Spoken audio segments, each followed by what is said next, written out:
आदाब, नमस्कार, अस्सलाम वालेकुम नाज़रीन। पल पल न्यूज़ के प्राइम टाइम में आप सबका खैर मकदम है और मैं हूं आपके साथ नदीम अकरम।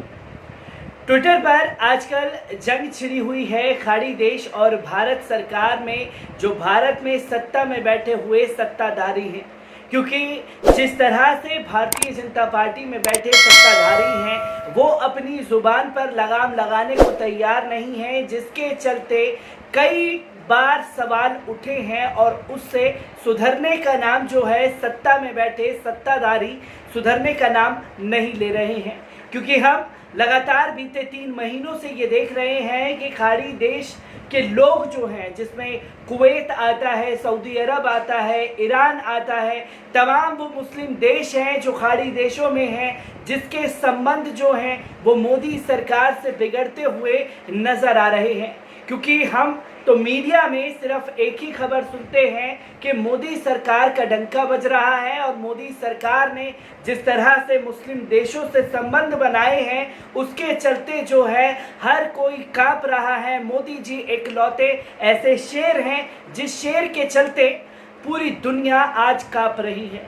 ये मीडिया और भक्तों द्वारा बनाई गई बातें हैं, क्योंकि तथ्यों पर, सच्चाई पर बात करना ये लोग नहीं जानते हैं। क्योंकि हम बीते 3 महीनों से लगातार देख रहे हैं कि किस तरह इस्लामोफोबिया को लेकर के पहले खाड़ी देशों में सवाल उठे, चाहे यूएई हो, प्रिंसेस अल हिंदा हो, तमाम अल नासर हो, तमाम वो नाम हैं जो लगातार भारत सरकार से सवाल के जवाब मांग रहे थे, पर जवाब तो नहीं दिया गया।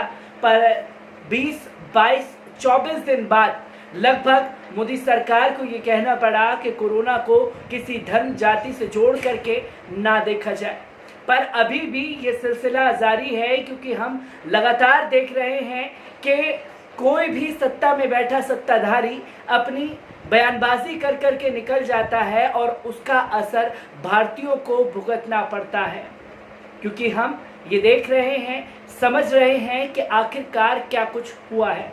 ऐसा ही एक ताज़ा मामला सामने आया है, जहां सुब्रमण्यम स्वामी ने, जो खाड़ी देश के लोग हैं, खासतौर मुस्लिम समाज के लोग हैं, उनको लेकर के टिप्पणी की, तो कुवैत के तमाम बुद्धिजीवियों ने उनकी इस प्रतिक्रिया पर अपना एक्शन लिया है।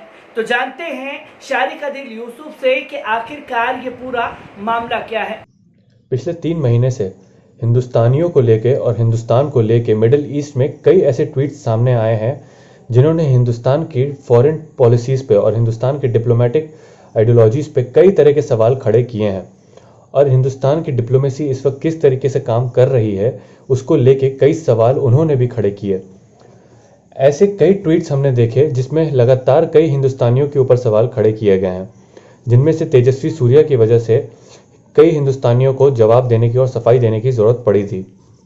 मिडिल ईस्ट में आने वाले ये ट्वीट्स का सिलसिला अभी भी ख़त्म नहीं हुआ है और अभी हाल फिलहाल में सुब्रमण्यम स्वामी के साथ खड़ा हुआ विवाद को लेके एक और ट्वीट मिडिल ईस्ट से सामने आया है।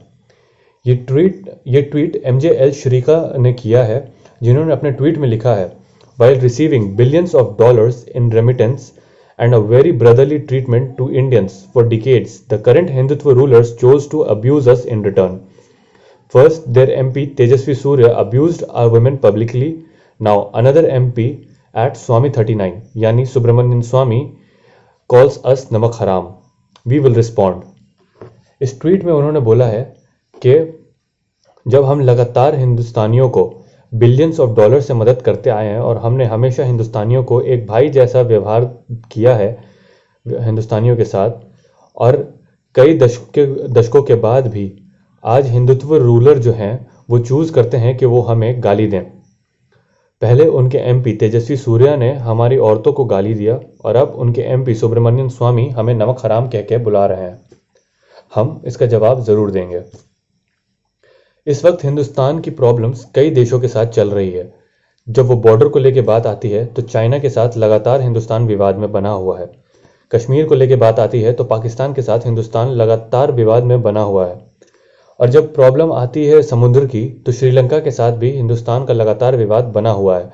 और अब बांग्लादेश और मिडिल ईस्ट और तमाम आस पड़ोस के देशों के साथ अगर हिंदुस्तान के रिलेशन सही नहीं होते हैं तो वो हिंदुस्तान की फॉरेन पॉलिसीज़ पे कई सवाल खड़े कर रहे हैं।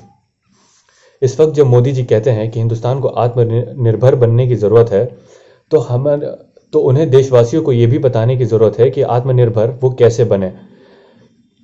आत्मनिर्भर बनना शायद सबसे अच्छी चीज़ों में से एक है, लेकिन आत्मनिर्भरता तक पहुंचाना एक लीडर की सबसे पहली रिस्पॉन्सिबिलिटी है। सुब्रमण्यन स्वामी ने भी अपने ट्वीट में कहा था, कुवैत्स गवर्नमेंट नमक हराम इन 1991 in dealing with Kuwait's plight following Saddam Hussein invasion and annexation to Iraq at the request of US. I negotiated on behalf of Chandrasekhar government to permit US Air Force to refuel in India to help Kuwait. इस tweet में उनका कहना है कि 1991 में जब सद्दाम हुसैन ने Kuwait के ऊपर कब्जा करने की कोशिश की थी, तो यूएस एयरफोर्स को रिफ्यूल करने की जगह हिंदुस्तान को हिंदुस्तानियों ने दी थी, और इसके पीछे की मांग सुब्रमण्यन स्वामी ने आगे पहुंचाई थी चंद्रशेखर गवर्नमेंट के पास।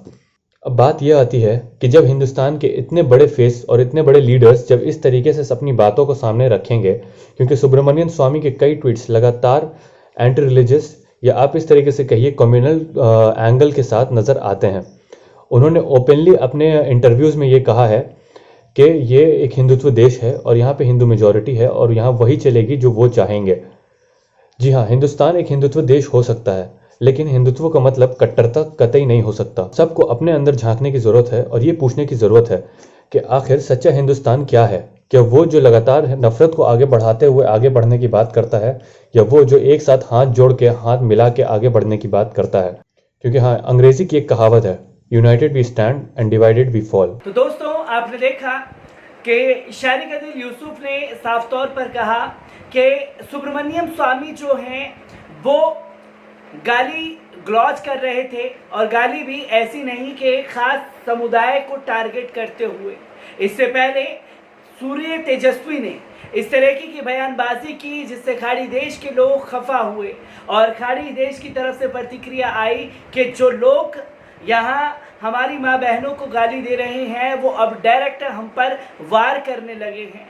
तो ये जो शरारती तत्व हैं इन्हें रोकना बहुत ज़रूरी है, क्योंकि आने वाले समय में भारत सरकार को इसका खामियाजा भुगतना पड़ेगा, और उसकी तस्वीरें भी सामने आने लगी हैं। और सुब्रमण्यम स्वामी ने ये प्रतिक्रिया क्यों दी? क्योंकि अभी कुवैत में एक बिल पास हुआ जिसके चलते 8 लाख भारतीयों को वहां से उनके देश वापस भेजा जाएगा, जिसके चलते सुब्रमण्यम स्वामी ने एक ट्वीट किया और उधर की जो सरकार है उसे घेरते हुए अपशब्दों का इस्तेमाल किया। और जब अपशब्दों का इस्तेमाल किया तो प्रतिक्रिया आई, और उस प्रतिक्रिया का जवाब जो है अभी तक सुब्रमण्यम स्वामी की तरफ से नहीं दिया गया है, क्योंकि ये खामियाजा जो है भारतीयों को भुगतना पड़ रहा है। जो नफरत भरी पॉलिटिक्स बीते 6-7 सालों से देश में चल रही है, उसको लेकर के तमाम सवाल खड़े हो रहे हैं, और ये बार बार चाहे यूएससीआरएफ की रिपोर्ट हो, चाहे यूएनओ हो, तमाम लोग बार बार ये कह रहे हैं कि मोदी सरकार अपने मनमाने रवैये से चल रही है, जिसके चलते भारतीयों को उसका खामियाजा भुगतना पड़ रहा है। मैं ऐसी ही प्राइम टाइम में तमाम खबरों को लेकर के आपके सामने हाजिर होता रहूँगा। तब तक के लिए दीजिए मुझे इजाज़त। शुक्रिया।